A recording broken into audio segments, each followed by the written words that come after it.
हमारे धर्म को सनातन धर्म क्यों कहते हैं? और एक चीज आपने गौर की होगी कि जो हमारे पूज्य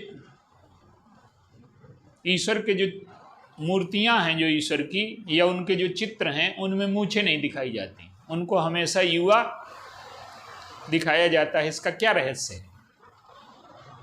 सनातन का अर्थ होता है कि जो समय से पहले का है, जो नित्य है, जो शाश्वत है, जो समय की सीमा में आएगा वो सनातन नहीं रहेगा। समय में जो आएगा वो नया होगा, फिर पुराना भी होगा।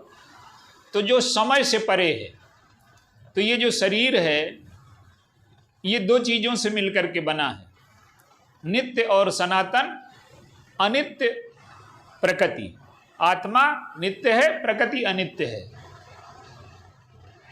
तो जो नित्य है, जो शाश्वत है, अगर हम उसका आश्रय लें, जैसे भगवान राम है, भगवान कृष्ण हैं, तो उनके जो आप चित्र देखेंगे, उनकी जो फोटो देखेंगे, उनकी जो मूर्तियां देखेंगे, वो हमेशा किशोर हैं, युवा हैं। उसका अर्थ ये है कि उनके जीवन में शाश्वत प्रकट हो गया है। हमारी संस्कृति में क्या है कि जैसे संसार में विवाह का आधार काम माना जाता है, हमारे यहाँ विवाह का आधार काम नहीं माना जाता। काम उसका एक पक्ष है, लेकिन उसका दूसरा पक्ष धर्म है। हम धर्म पत्नी कहते हैं पत्नी को, और तीसरा पक्ष उसका मोक्ष है। काम की वृत्तियों को शांत करते हुए राम तक पहुंच जाना, शाश्वत तक पहुंच जाना।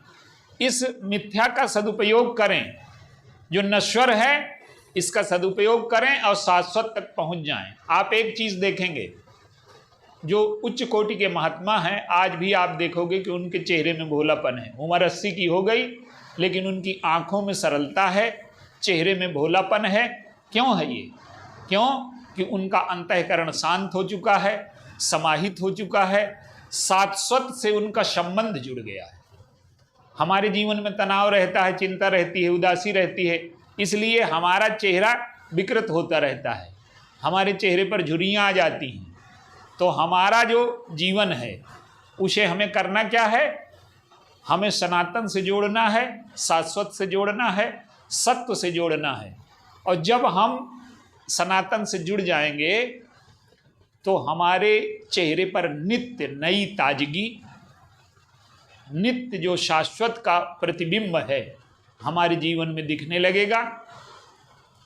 और ये हमारी जो संस्कृति है, समय, जितनी संस्कृतियां हैं उनके प्रारंभ होने का समय है। हमारी संस्कृति में ये कोई नहीं बता सकता कि ये कब से शुरू हुई। उसका अर्थ ये है कि हमारे यहाँ अनादि एक शब्द आता है।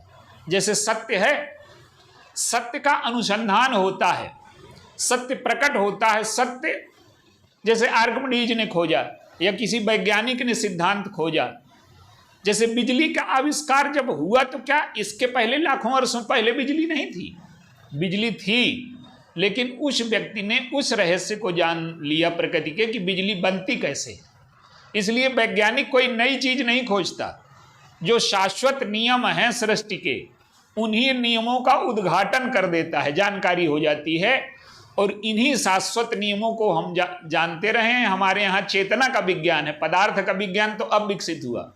चेतना को कैसे उन्नत किया जाए, उसको कैसे विकसित किया जाए, उसे कैसे पूर्णता तक पहुंचाया जाए, उसे कैसे शाश्वत बनाया जाए, उसे कैसे विकार रहित बनाया जाए, ये हमारी संस्कृति है।